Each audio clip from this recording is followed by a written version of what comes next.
Minsan, akala natin na ang pag-ibig ay puro kilig, puro good morning messages, puro tawanan, puro masasayang alaala. Pero habang tumatagal, maintindihan mo na ang tunay na pag-ibig ay hindi lang tungkol sa saya. Kasama rin dito ang lungkot, ang sakripisyo, ang paghihintay, at ang mga laban na hindi nakikita ng iba. May mga araw na pakiramdam mo panalo ka sa buhay, nakuha mo ang mga pangarap mo, nakamit mo ang mga goal mo, masaya ka, buo ka. At pakiramdam mo walang makakasira sa'yo. Pero may mga araw din na parang lahat ng bagay ay laban sa'yo. Yung tipong ginagawa mo naman ang lahat pero parang kulang pa rin. Yung kahit anong effort mo, parang walang nangyayari. At doon mo mararamdaman ang tunay na bigat ng buhay. May mga gabing tahimik, pero maingay ang isip mo. Punong-puno ng tanong gaya ng hanggang kailan? Kakayanin ko pa ba?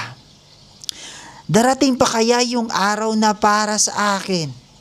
At minsan, habang nakangiti ka sa harap ng iba, ikaw lang ang nakakaalam kung gaano ka kapagod. Kung ilang beses ka nang nadurog. Kung ilang beses ka nang umiiyak nang walang nakakakita. Pero alam mo kung bakit ka patuloy na bumabangon? Dahil may pangarap ka. Dahil may mga taong mahal mo. Dahil may dahilan ka. At minsan, ang dahilan na iyon ang nagbibigay sa iyo ng lakas para lumaban kahit ubos ka na. Dahil ang buhay ay hindi lang tungkol sa panalo. Kung tutuusin, mas marami tayong natututunan sa pagkatalo. Mas marami tayong natututunan sa sakit. Mas marami tayong natututunan sa mga pagkakataong halos gusto na nating sumuko. Kasi doon nabubuo ang karakter.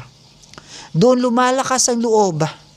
Doon natin natututunang maniwala kahit wala ng kasiguraduhan.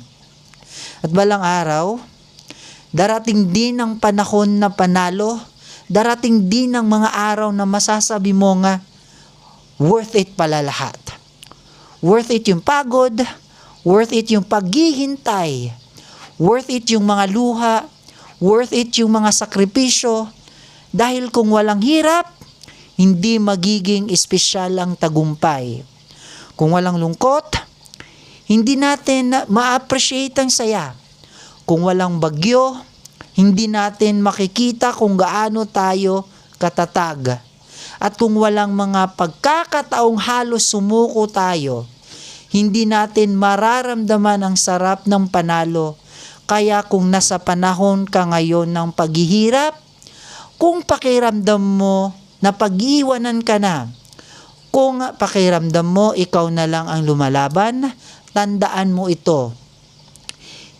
Hindi habang buhay ang bagyo, hindi permanente ang lungkot, at hindi nasusukat ang tagumpay sa bilis ng pagdating nito.